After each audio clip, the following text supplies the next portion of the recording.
Vivimos en un mundo electrificado, conectado por fuerzas invisibles. Cada vez que nos conectamos a Internet, encendemos una luz o conducimos un coche eléctrico, invocamos al fantasma de un hombre, un genio que soñó nuestro futuro hace más de un siglo. Su nombre es Nikola Tesla. Pero este titán, cuyo legado alimenta nuestro presente, murió como vivió sus últimos años, solo y sin un céntimo en el bolsillo, en la habitación 3327 del Hotel New Yorker. Sus únicos compañeros constantes eran las palomas de la ciudad, a las que alimentaba y cuidaba con una devoción casi mística. El 7 de enero del año 1943, Nikola Tesla fue encontrado muerto, y aquí es donde la historia de un genio olvidado se convierte en uno de los mayores misterios del siglo XX. En cuestión de horas, antes incluso de que el mundo supiera su muerte, agentes del gobierno de los Estados Unidos entraron en su habitación y confiscaron toda una vida de trabajo, baúles llenos de notas, diagramas y planos. ¿Por qué el gobierno estaba tan interesado en los papeles de un inventor que, según ellos, había caído en la irrelevancia?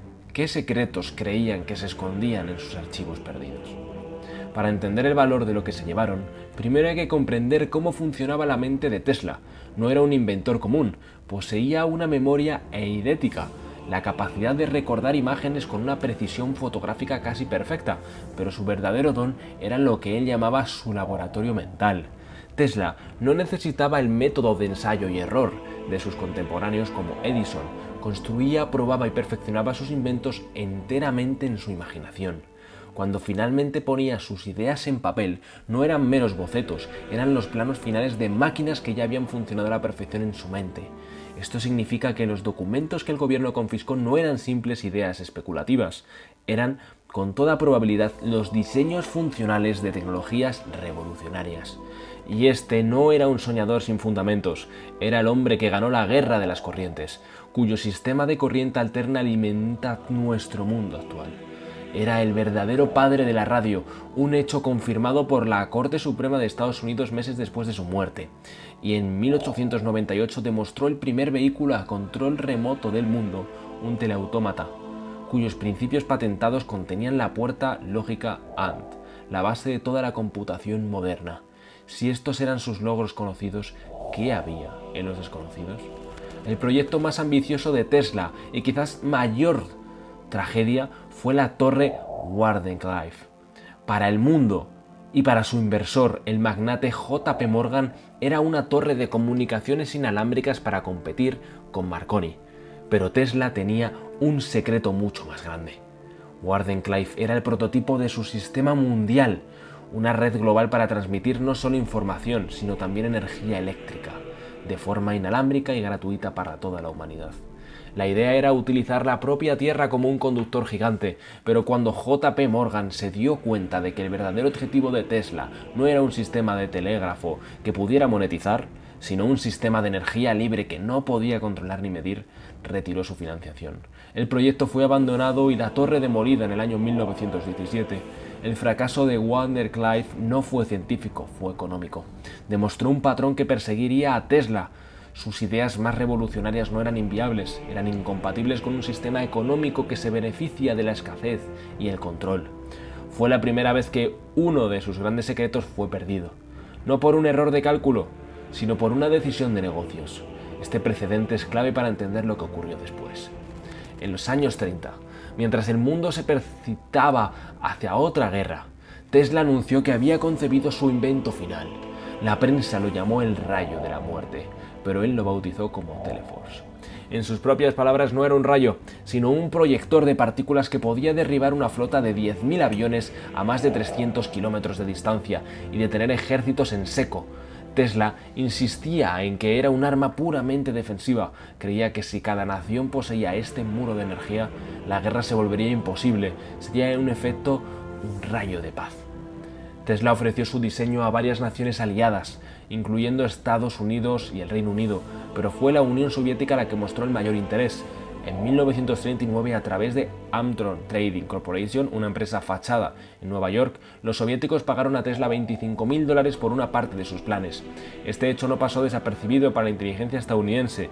Con la Segunda Guerra Mundial en pleno apogeo, la idea que un arma tan poderosa pudiera existir y que los soviéticos tuvieran acceso a ella creó un escenario de máxima alerta para la seguridad nacional de Estados Unidos.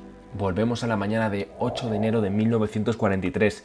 El sobrino de Tesla, Sava Kosanovic, un diplomático yugoslavo, llega a la habitación de su tío, encuentra la caja fuerte abierta y sospecha inmediatamente que alguien ha estado allí. Echan falta documentos técnicos y, crucialmente, un cuaderno negro que sabía que Tesla guardaba con algunas páginas marcadas como gobierno. Al día siguiente sus sospechas se confirman de forma oficial. Agentes de una agencia gubernamental poco conocida, la Oficina del Custodio de Propiedad Extranjera, llegan y confiscan todo.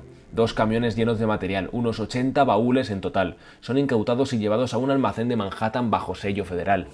La justificación legal para esta incautación fue como mínimo dudosa. Tesla era ciudadano estadounidense desde el año 1891. La OP solo tenía jurisdicción sobre la propiedad de ciudadanos de países enemigos. El pretexto fue que, como Tesla había nacido en una región que ahora formaba parte de Croacia, un estado aliado del Eje, sus bienes eran intereses para la seguridad nacional. Fue una maniobra legal para permitir una incautación rápida y total en plena guerra. Para analizar el tesoro incautado, el gobierno recurrió a un eminente ingeniero eléctrico del MIT, el Dr. John G. Trump, tío del futuro presidente Donald Trump. Después de un examen de 3 días, el veredicto del Dr. Trump fue demoledor y aparentemente definitivo. Su informe oficial concluyó que los trabajos de Tesla de los últimos 15 años eran principalmente de carácter especulativo, filosófico y algo promocional, y que no incluían principios o métodos nuevos, sólidos y viables para realizar tales resultados. En resumen, la obra tardía de Tesla, según el gobierno, no tenía valor práctico. Caso cerrado. Pero no estaba cerrado, porque mientras el informe de Trump descartaba públicamente el trabajo de Tesla, el ejército estadounidense hacía exactamente lo contrario en secreto. A pesar de la evaluación de ningún valor, copias de los documentos de Tesla sobre su arma de partículas fueron enviadas a la base aérea de Patterson en Ohio. Allí se inició un proyecto de alto secreto y fuertemente financiado por el gobierno en clave como Project Nick, con un único objetivo: investigar la viabilidad del rayo de la muerte de Tesla. Esta contradicción es la pieza central del encubrimiento. La conclusión pública era una cortina de humo. El informe de Trump no fue una evaluación científica honesta, sino una herramienta estratégica de desinformación. Permitió al gobierno negar la importancia de los papeles de Tesla de cara al público y a las potencias extranjeras, mientras en secreto exploraba su potencial militar. Tras la guerra, y después de casi una década de presiones diplomáticas por parte de su sobrino Sava Kosanovic, los tribunales estadounidenses finalmente lo declararon heredero legítimo. En 1952, lo que quedaba de las posesiones de Tesla fue enviado a Yugoslavia para ser albergado en el recién creado Museo Nikola Tesla en Belgrado, donde reside la mayor colección de su trabajo en el mundo. Pero la palabra clave es lo que quedaba. Aquí yace el corazón del misterio, un hecho documentado pero nunca explicado. Los registros de la OPAC y el FBI catalogaron aproximadamente 80 baúles de material incautado en 1943. Sin embargo, los registros del Museo Belgrado confirman la llegada de solo 60. 20 baúles, una cuarta parte de su legado confiscado, simplemente se desvanecieron. ¿Qué contenían esos baúles perdidos? Nadie lo sabe con certeza, pero considerando el interés documentado del gobierno, es muy probable que contuvieran la investigación más sensible: los planos detallados del Teleforce, los cálculos para el Sistema Mundial de Energía Inalámbrica y quizás teorías aún más extrañas como su teoría dinámica de la gravedad. Para añadir más leña al fuego, los documentos enviados al Project Nick también desaparecieron misteriosamente, reforzando la idea de que esta línea de investigación fue considerada demasiado importante para dejarla en cualquier archivo accesible. La historia oficial nos cuenta que Nikola Tesla murió por la pobreza y la oscuridad, con sus ideas más audaces siendo meras fantasías, pero los hechos cuentan una historia diferente, la de un gobierno que en un momento de crisis mundial actuó con una celeridad y un secretismo extraordinario para apoderarse del trabajo de un genio. Un gobierno que públicamente lo desestimó mientras en secreto lo investigaba. No podemos afirmar con certeza que la energía libre o un arma para terminar la guerra fueron suprimidas, pero las acciones del gobierno y sobre todo los 20 baúles desaparecidos hacen que la especulación sea inevitable y legítima. El Museo de Belgrado protege el mayor tesoro de su legado, pero sus secretos más profundos podrían no estar allí. Podrían estar guardados en una bóveda clasificada, un testamento silencioso de un legado que es a la vez celebrado y deliberadamente incompleto. El fantasma de Tesla sigue entre nosotros y sus secretos más grandes podrían estar aún esperando a ser redescubiertos. Si te ha parecido interesante el vídeo, recuerda que puedes apoyarme con un like y suscribirte al canal para dar amor y cariño a este proyecto de historia. Un fuerte abrazo.